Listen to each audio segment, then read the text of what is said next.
Today in Parliament. Order, order. Good evening. This is Susan Hume at Westminster. The contaminated blood scandal. The government says it will pay for legal help for victims in the inquiry. It overturns a letter suggesting they shouldn't get the same help as Grenfell Tower families. Saying that that was somehow more deserving than this group of people, I think has caused an enormous amount of hurt. Now, the government has announced it will pay for the legal advice of those affected by the contaminated blood scandal. A public inquiry is to be held into the contamination, which has led to the deaths of more than 2,000 people. The Minister, Chloe Smith, has also apologised for a letter sent to victims which appeared to suggest they were less deserving of legal funding than people involved in the Grenfell Tower fire inquiry. Rachel Byrne reports. The Cabinet Office Minister Chloe Smith told the Commons that the government wanted to make sure that all those who wished to contribute to the full inquiry, announced last year, could do so. I can confirm that ministers have decided that reasonable expenses properly incurred in respect of legal representation for the purpose of responding to the consultation of the infected blood inquiry on the terms of reference prior to the setting up date will be awarded.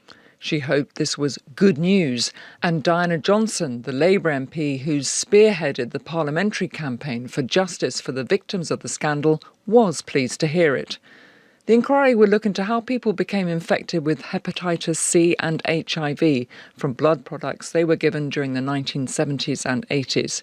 But Diana Johnson raised a letter which had been sent to victims by the Cabinet Office, comparing the contaminated blood inquiry to the one being held into the Grenfell Tower fire. The letter of the 23rd of March, drafted by her civil servants, which tried to contrast Grenfell, which had been granted exceptional funding for legal assistance to the families that they're affected, saying that that was somehow more deserving than this group of people, I think has caused an enormous amount of hurt. Of course, MPs wanted to find out what had happened in that fire, she said, and 71 lives had been lost. But in this case, 2,400 people have already died, and since the announcement of the public inquiry last year, another 70 people have died. Many people are living with HIV and hepatitis C, and many are co-infected. The Shadow Cabinet Office Minister, Cat Smith, went further. I hope the Minister appreciates why the letter of the 23rd of March has caused offence, and would she be able to, on behalf of the government, apologise for that?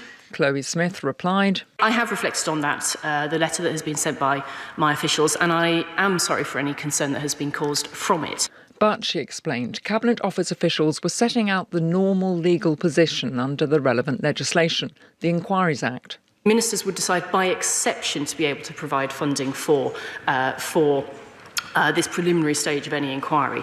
Now, I have already explained that we certainly do see this tragedy as exceptional, and therefore ministers have made the decision that I've conveyed to the House today. But I hope, just by way of explanation, that it is clear that actually the normal position under the Inquiries Act, under the law, is that actually there would not be such funding, but we have decided exceptionally that there ought to be.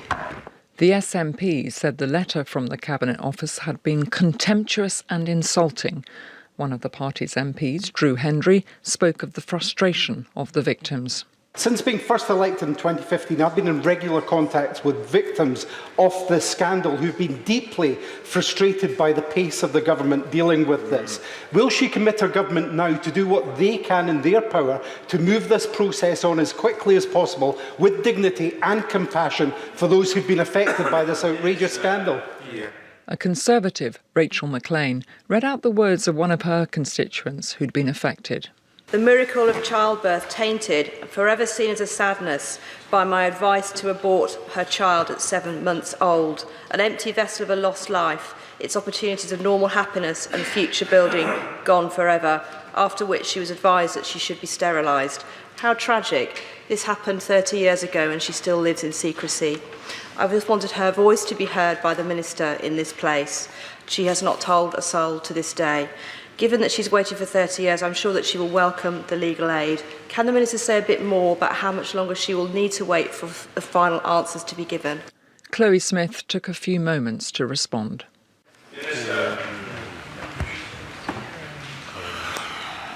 Mr. Speaker, that is One of the most awful things I think I've heard in my time in this place. It speaks for itself. She said Rachel McLean could reassure her constituent that the start of the inquiry was now only weeks away. Rachel Byrne reporting there.